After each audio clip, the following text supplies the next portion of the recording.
Good morning everyone. Magnetic effect of current lecture 9 और इसमें हम पढ़ रहे थे मैग्नेटिक फोर्स। इसमें हम स्टडी कर रहे थे मैग्नेटिक फोर्स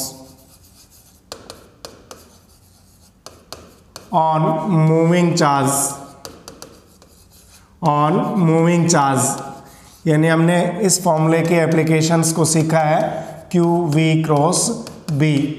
इसमें फर्स्ट कंडीशन हमने ले ली थी when charge enters perpendicular in magnetic field. तो वहाँ से हम बात कर रहे हैं, जब ये इसको तो सोल्व कर चुके अपन, अब लेंगे इसमें parameters. Problems based on R radius से रिलेटेड प्रॉब्लम्स अपने को सोल्व करनी है भाई। देखो इसका एक मेन फॉर्मूला हमने R इक्वल टू ये सोल्व कर लिया mv अपॉन क्यू बी। अब देखो इसी के लिए मैं डिफरेंट में देखो फर्स्ट कंडीशन ले रहे हैं व्हेन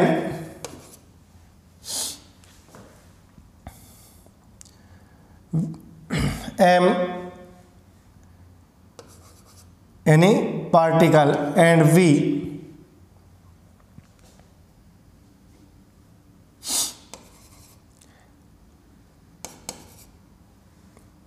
ये जो अपने फॉर्मूला लिया है डिफरेंट के लिए, तो यहाँ से हमें इन जनरल बच्चे ये करते हैं कि सर R जो है मास चार्ज किसी भी चार्ज पार्टिकल के लिए m अपॉन क्यू के डायरेक्ट प्रोपोर्शनल टू रहेगा। तो ये ध्यान रखना कि ये जो अपन कंडीशन लेते हैं जब m अपॉन क्यू वाली, तो ये हम देते हैं व्हेन v इज गिवन। तो हम इनको क्या लेंगे भाई, R proportional to m upon Q लेंगे। लेकिन यहीं पे एक और कंडीशन हमें इफ P यानी लीनियर मोमेंटम इज गिवन ये हमें दिया जाए, तो देखो फॉर्मूला अपने पास हो गया P अपॉन क्यू बी। और यहाँ से जब P को कांस्टेंट कर लेते हैं, तो देखो R इन्वर्सली कैसा रहेगा, गिवन मैग्नेटिक फील्ड में इन्वर्सली Q रहेगा। Q के साथ Q और M के साथ रिलेशन देख रहे हैं भाई। फिर इसी में देखो थर्ड अपने को कोई कंडीशन दी when kinetic energy is given. तो देखो kinetic energy K equal to क्या होता है भाई, हाफ mv²। और यहाँ से V इक्वल टू अपने पास आ गया 2k/m का अंडर रूट। हमें ये दिया जाए तो R इक्वल टू देखो अपने पास mv अपॉन क्यू बी, और V का वैल्यू ये हो गया 2k/m। तो यहाँ से देखो फॉर्मूला जो मिला मुझे R equal to under root 2km upon Q B. और यहाँ से जब मैं रिलेशन देखूंगा कि काइनेटिक एनर्जी कांस्टेंट दी हुई है, तो अंडर रूट m/q ये रिलेशन निकल के आता है। ठीक है। और हमें यदि क्वेश्चन में ये ना दे के potential difference is given, potential difference हमें दिया जाए, तो पोटेंशियल डिफरेंस देखो काइनेटिक एनर्जी या वर्क डन W किसके इक्वल होता है भाई, QV के इक्वल होता है। यहाँ पे V क्या है, पोटेंशियल डिफरेंस, अब वेलोसिटी नहीं है, इसको हम ले रहे हैं पोटेंशियल डिफरेंस। तो यहाँ पर देखो K की वैल्यू मैं रख दूँ यहाँ पे, तो फिर मेरे पास जो फॉर्मूला आएगा R equal to 1/b under root, देखो यहाँ पे मैंने Q इंटू वी लिखा, तो नीचे अंडर रूट Q बच गया, और ऊपर मेरे पास 2mv कौन सा, पोटेंशियल डिफरेंस वाला, अपॉन Q। ये स्थिति आ गई। तो यहाँ से देखो अपने पास जो रिलेशन मिला, ये मिला R proportional to under root m upon Q. तो मेरी बात समझ गए होंगे कि आप जब ये पढ़ते हैं तो कई बच्चे बस इसको रट के बैठ जाते हैं, ये फॉर्मूला सर रिलेशन ये है, और क्वेश्चन यहाँ से घुमाते रहते हैं। नहीं, आपको क्वेश्चन ध्यान से पढ़ना है कि हमें गिवन क्या है, यदि वेलोसिटी गिवन है, लीनियर मोमेंटम गिवन है, या फिर ये अलग अलग। और मैं इनके शॉर्ट तरीके से आपको इनका ट्रिक्स भी बता देता हूँ। देखो हमारे पास जो फॉर्मूला था उसको लेके चल रहा हूं मैं। हमें मिला R equal to mv upon Q B. ठीक है। यहां से देखो जो रिलेशन सबने अभी समझे क्या, यहां ध्यान देना, if v is constant ये दिया जा सकता है क्वेश्चन में, otherwise P equal to constant ये दिया जा सकता है, अदरवाइज हमें काइनेटिक एनर्जी इज कॉन्स्टेंट ये गिवन हो, और कुछ क्वेश्चंस में हमें पोटेंशियल डिफरेंस कांस्टेंट हो। तो हमें अलग अलग रिलेशन लेने हैं भाई। जब हमें V कांस्टेंट था तो हमने फॉर्मूले को पकड़ा mv/qb/c को, और यहाँ से जो मेरे पास रिलेशन आया वो रिलेशन देखो क्या आ गया, R प्रोपोर्शनल टू m/q। ये फॉर्मूला अपने पास काम में लेना है, ठीक है। अब मैं बात करूं यहाँ पे P कांस्टेंट की, तो P कांस्टेंट रहेगा तो P का फॉर्मूला होता है P इक्वल टू mv। तो यहाँ से मैंने R का फॉर्मूला पकड़ा तो ये आया P/qb, और यहाँ से जो रिलेशन निकल के आया मेरे पास ये रिलेशन आया भाई R inversely 1/q, R inversely 1/q। Q पर डिपेंड करेगा, अब M पर डिपेंड नहीं करेगा। अब देखो काइनेटिक एनर्जी, तो काइनेटिक एनर्जी वाला फॉर्मूला पकड़ के लाते हैं। काइनेटिक एनर्जी वाला आपको बताया कि K इक्वल टू जब हाफ mv², इसको अप्लाई करते हैं तो अपने पास R जो आता है √2mk/qb, और यहाँ से जब मैं इसको रिलेशन को लेता हूँ तो मुझे यहाँ मिलता है R प्रोपोर्शनल टू √m/q। तो यहाँ देखो रिलेशन ये अपने पास अलग से आ गया, और यही चीज़ अपने को पोटेंशियल डिफरेंस में दी जाती। तो पोटेंशियल डिफरेंस का मतलब काइनेटिक एनर्जी की जगह qv लिख देंगे, और यहाँ से अपने पास फॉर्मूला आता है 1/b√2mv/q। तो यहाँ जो रिलेशन बना ये रिलेशन मेरे को मिला R प्रोपोर्शनल टू √m/q। तो इस तरह से देखो अब आप समझ गए होंगे कि अपने पास रेडियस किस पर डिपेंड करती है, क्योंकि हर बार जेई और नीट में इसमें से क्वेश्चन बनता है। बहुत ही सिंपल सा क्वेश्चन होता है, लेकिन कोई यहाँ से कोई यहाँ से कोई यहाँ से, तो कब करने हैं ये आपको ध्यान रखना है कि गिवन वैल्यू क्या है। ये अपने पास खास चीज़ है कि V कांस्टेंट है, P कांस्टेंट है, या तो फिर अपन ये ले सकते हैं, ठीक है। देखो अपन एक क्वेश्चन करते हैं इस पर, और क्वेश्चन कर लोगे अब आराम से, ठीक है। देखो हमें दिया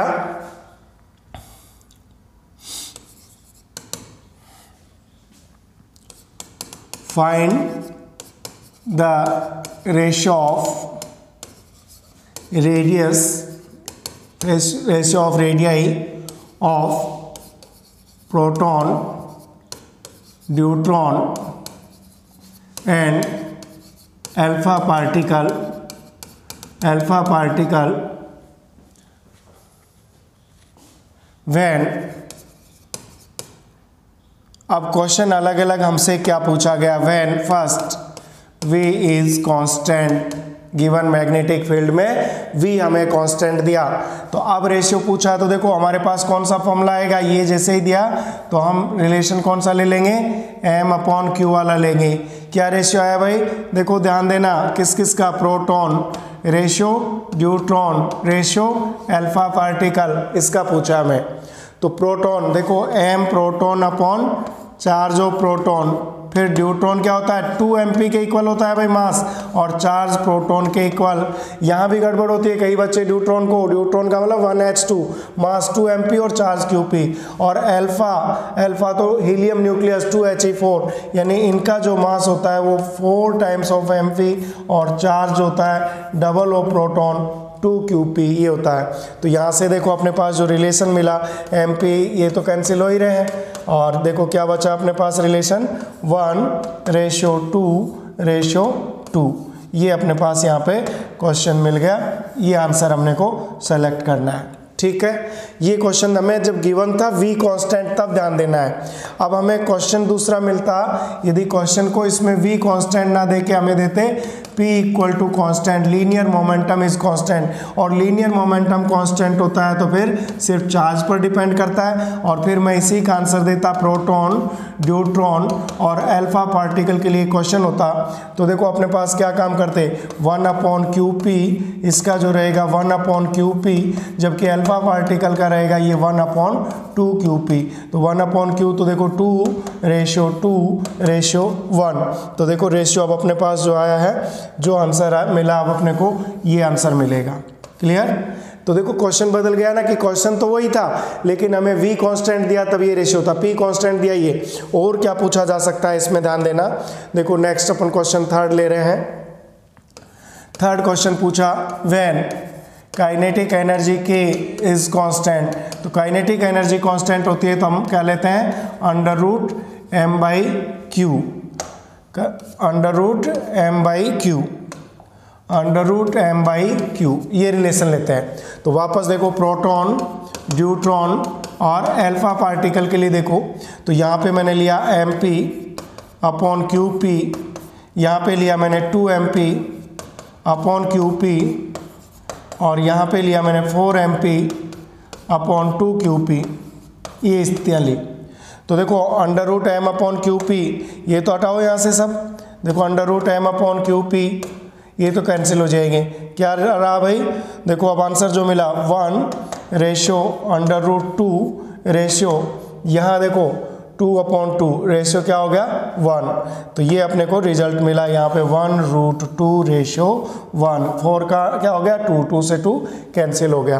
तो ये अपने पास आया। देखो नेक्स्ट और इसी में क्या क्वेश्चन पूछा जा सकता है, बहुत ही शानदार क्वेश्चन है ये। फोर्थ अपने को पूछा जा सकता है when potential difference is constant. तो फिर पोटेंशियल डिफरेंस कांस्टेंट रहता है तो रिलेशन लेते हैं m बाई क्यू। और अब आंसर क्या आ जाएगा अपने पास, यहाँ ध्यान दो, यहाँ पे रिजल्ट प्रोटॉन,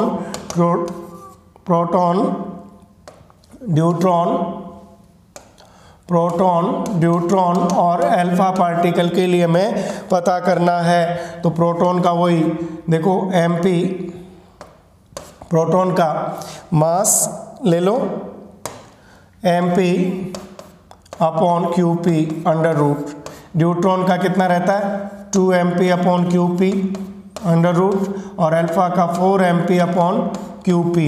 तो अब देखो अब जो रिजल्ट हमें मिला ये क्या मिला भाई, ध्यान देना, देखो ये तो हट ही जाएंगे और यहाँ पे मिला 1 अंडर रूट 2 और 4 का हो गया रूट 2। तो इस तरह से ये मिला। तो आपने देखो चारों क्वेश्चंस को देखा कि हमारे पास क्वेश्चन एक ही तरह का था, प्रोटॉन क्या था प्रोटॉन, न्यूट्रॉन और अल्फा। लेकिन जब देखो v कांस्टेंट दिया तब आंसर, p कांस्टेंट दिया तब देन, और जब k कांस्टेंट दिया तब इस आंसर को चूज करना है, और पोटेंशियल डिफरेंस देगा तब इस आंसर को चूज करना है। तो आप आराम से समझ गए होंगे, इसको नोट भी कर लिया होगा। और नेक्स्ट अपन पॉइंट लेते हैं, एक और क्वेश्चन सोल्व करते हैं। इसी क्वेश्चन को देखो हमसे यूं पूछा जाए कि यहाँ पर देखो कोई रेडियो एक्टिव पार्टिकल रखा हुआ है और इससे 3 तरह के रेज सामने आ रही हैं। कुछ पार्टिकल्स इधर मूव कर जाते हैं, कुछ पार्टिकल राइट साइड में मूव कर जाते हैं, है ना। और ये पार्टिकल सपोज A, ये पार्टिकल सपोज B, ये C और ये D, है ना। तो हमें इन particles match A, B, C and D with proton,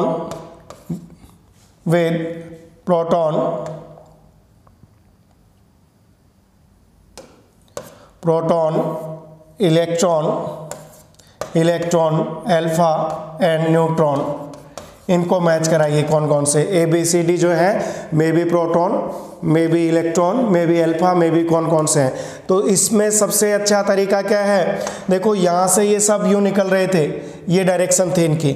अब मैं क्या करूँगा, लेफ्ट हैंड रूल लगाऊंगा। लेफ्ट हैंड रूल क्या, this is magnetic field, suppose magnetic field given is B, ये है इस मैग्नेटिक फील्ड में, और ये किसको, वेलोसिटी को, तो ये किसको, पॉजिटिव चार्ज पर फोर्स को बताएगा, ये बताएगा पॉजिटिव चार्ज पर फोर्स को। तो देखो हमने ये किया और सब इधर जा रहे हैं, तो इसका मतलब पॉजिटिव चार्ज पर फोर्स ये लग रहा है। तो अब पता पड़ गया कि A भी पॉजिटिव है और B भी पॉजिटिव है, और नेगेटिव पर जस्ट अपोजिट डायरेक्शन में लगता है, तो ये D कैसा है, नेगेटिव। समझ में आ गई। लेफ्ट हैंड रूल काम में लेंगे, फर्स्ट फिंगर को B की तरफ, इसको V की तरफ, और थंब फोर्स को बताएगा। तो यहाँ से पार्टिकल सारे ऊपर, V तो सबका क्या मानेंगे, ऊपर की तरफ, B ये देखो इसको ये किया, तो पॉजिटिव चार्ज पर फोर्स इधर लग रहा है, इसका मतलब पॉजिटिव लेफ्ट साइड में जाएंगे, नेगेटिव राइट साइड में। और C कैसा हो गया, न्यूट्रल। अब हमें देखना है कि अब पॉजिटिव यहाँ पे प्रोटॉन भी पॉजिटिव है देखो, और अल्फा भी पॉजिटिव है, तो इन दोनों में देखो रेडियस का देखो, यहाँ इसका सर्कल यानी जो रेडियस ऑफ ए है लेस देन रेडियस ऑफ कैसा है, बी है, और रेडियस का रिलेशन जो रहता है वो अपने पास क्या है भाई, m/q, जिसका मास और चार्ज का रेशियो किसका ज़्यादा है, अल्फा पार्टिकल का ज़्यादा है। इसका मतलब ए कौन सा है, प्रोटॉन है भाई, ए क्या है, प्रोटॉन है, और बी का रेडियस ज़्यादा है तो ये क्या रहेगा, अल्फा पार्टिकल, और सी ये न्यूट्रॉन है क्योंकि इस पर कोई चार्ज नहीं है इसलिए फोर्स नहीं लगा सीधा, और डी ये कैसा है, नेगेटिव है, और नेगेटिव यहाँ पे क्या है, इलेक्ट्रॉन, तो इसका आंसर आएगा इलेक्ट्रॉन। तो इस तरह से सोल्व कर लोगे अच्छे से, है ना, कहीं कोई दिक्कत नहीं होने वाली है। लेफ्ट हैंड रूल से देख लेना, थंब की तरफ कौन से जाएंगे, पॉजिटिव चार्ज, अपोजिट डायरेक्शन में नेगेटिव चार्ज, और जिन पर चार्ज नहीं है वो सीधे निकल जाएंगे। Clear, okay. अब अपन एक और पॉइंट इसमें डिस्कस करेंगे, ये अपने कर लिया था परपेंडिकुलर वाला। अब देखो नेक्स्ट पॉइंट जो ले रहे हैं, when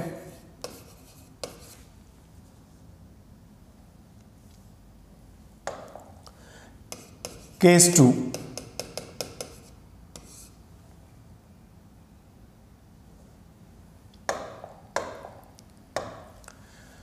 when a charged particle enters in magnetic field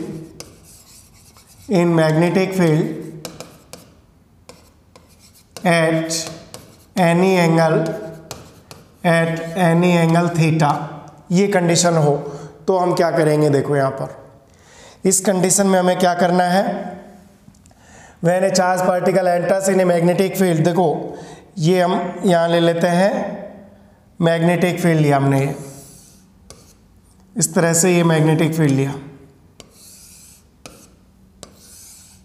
B. अब यहाँ से कोई चार्ज पार्टिकल ले रहे हैं और चार्ज पार्टिकल इसमें एंटर होता है एट एनी एंगल थीटा, ये कोई चार्ज पार्टिकल है, ये यहाँ से ये एंगल ले लिया अपन ने, किसी स्पीड किससे, v से एंटर होता है। तो अब ध्यान देना यहाँ पे देखो, जब ये तो अपन ने एंगल लिया था थीटा, यहाँ देखो इसके जब अपने पास ये v है तो देखो इधर इसका कंपोनेंट कौन सा हुआ भाई, v cos थीटा, और वर्टिकल कंपोनेंट इधर कौन सा हो गया, v sin थीटा। ठीक है, तो देखो v cos थीटा तो किधर लग रहा है, b की डायरेक्शन में, और v sin थीटा क्या लग रहा है, परपेंडिकुलर। तो देख दो केस हो गए यहाँ पर। देखो फर्स्ट कंडीशन जो मेरे को मिल रही है, फर्स्ट जो है देखो पैरेलल कंपोनेंट, ये अपन सीधा ही लिख देते हैं। देखो यहाँ जो अपने पास पैरेलल कंपोनेंट कौन सा है भाई, v cos theta parallel to magnetic field, so magnetic force will be zero, क्योंकि ये दोनों सेम डायरेक्शन में, QEB sin zero equal to क्या हो गया, जीरो हो गया। ठीक है, इससे जब जीरो हो गया तो इससे कोई फोर्स नहीं लग रहा, तो यहाँ जो पाथ होगा वो कैसा होगा, स्ट्रेट लाइन होगा। यदि कोई फोर्स नहीं लगे तो ये कंपोनेंट चाहेगा इसको सीधा स्ट्रेट लाइन लेके जाए। लेकिन दूसरा कंपोनेंट देखो, जब अपने को ये कंपोनेंट, सेकंड कंपोनेंट की मैं बात कर रहा हूँ, कौन सा, v sin theta perpendicular to b। देखो v sin थीटा ये है और b ये है, दोनों कैसे आपस में 90 डिग्री पर, तो v sin theta is perpendicular to v। यहाँ पर अपन थीटा 90 लेंगे और sin 90 इक्वल टू क्या हो जाएगा, 1 हो जाएगा। sin 90 1 हो जाएगा तो FM मैक्सिमम रहेगा, QVB लगेगा। तो यहाँ पर जब परपेंडिकुलर जाता है मैक्सिमम, तो यहाँ पर जो पाथ बनेगा वो कैसा पाथ होगा भाई, सर्कुलर। ये अपन स्टडी कर चुके हैं, सर्कुलर पाथ होगा। इसके कारण कैसा रहेगा, सर्कुलर पाथ। नहीं समझ में आ रहा है तो इससे पहले का लेक्चर जरूर देखें भाई, लेक्चर 8 देखें, उसके बाद लेक्चर 9 देखें, कि अपन पैरेलल कंपोनेंट लिया, कोई फोर्स नहीं लग रहा, जबकि परपेंडिकुलर कंपोनेंट में क्या हो गया, सर्कुलर पाथ। तो देखो यहाँ जो सिचुएशन बनी हुई है, इस सिचुएशन पे ध्यान देना कि यहाँ से जो पार्टिकल गया गया, ये चाहता है आगे जाए और ये चाहता है क्या, सर्कुलर घूमे। तो देखो दोनों में ये आगे गया, ये सर्कुलर घूमा, ये आगे गया, ये सर्कुलर घूमा, ये आगे गया और ये सर्कुलर, तो इस तरह का पाथ बना। तो ये जो पाथ है ये कैसा कहलाएगा, हेलिक्स, कुंडलिनी पथ जैसा बना, हेलिक्स बना। क्यों, आगे कौन लेके जा रहा है, हॉरिजॉन्टल कंपोनेंट। सर्कल कौन बना रहा है, v sin थीटा, दोनों काम कर रहे हैं ना, v cos। यदि केवल ये होता तो एक ही जगह सर्कल बनाता, लेकिन v cos थीटा इसको स्ट्रेट ले जाना चाहता है, आगे ले जाना चाहता है, और ये सर्कल, तो ये ऐसे इस तरह से, तो ये क्या बन गया, हेलिक्स बन गया। ठीक है, तो यहां पर अपन रिजल्टेंट जो रहेगा, रिजल्टेंट क्या बना भाई, straight plus circular, straight plus circular, और रिजल्टेंट जो बना वो क्या बना, हेलिक्स। तो इसका जो पाथ होगा क्या लिखेंगे, हेलिकल पाथ पर मूव करेगा, चार्ज पार्टिकल हेलिकल पाथ पर मूव करेगा। समझ में आया होगा आपके अच्छे से, ठीक है, हेलिकल पाथ पर मूव करेगा यानी हेलिक्स बनाएगा। अब यहाँ हमें यहाँ भी पूछे जाए क्या, फर्स्ट हमें ये पूछा जाए कि radius of charge particle, radius of charge particle on helical path, on helical path. Helical path की रेडियस अपन बात करेंगे। तो देखो रेडियस का जो फॉर्मूला था ये था mv/qb, लेकिन v यहाँ पे पैरेलल v cos थीटा है, परपेंडिकुलर v sin थीटा। तो रेडियस किसकी होगी, सर्कुलर, और सर्कुलर के लिए रेस्पॉन्सिबल कौन है, परपेंडिकुलर कंपोनेंट। इट मीन्स मेरे पास क्या फॉर्मूला लेना है मुझे, mv sin theta upon qb। तो ये अपने पास आ गया फॉर्मूला रेडियस का। ठीक है, यहाँ पे हम यदि एक जो नया बनेगा, यहाँ एक टर्म आएगा पिच। देखो पिच क्या है, पिच है horizontal distance, horizontal distance, horizontal distance covered by charge particle in one complete cycle on helical path। ठीक है, horizontal distance covered by charge particle in one complete cycle. देखो charge particle यूं गया और ये स्थिति हो रही है, देखो इस तरह से। तो देखो जब ये one complete cycle, it means देखो जो बीच में अपने पास डिस्टेंस आ रही है, ये डिस्टेंस आ रही है भाई, इस डिस्टेंस को क्या बोलेंगे, पिच। इसको मैं x लिख रहा हूं। तो पिच कितना होगा, देखो पिच हॉरिजॉन्टल डिस्टेंस मुझे x निकालना है, तो x इक्वल टू यानी distance equal to speed into time.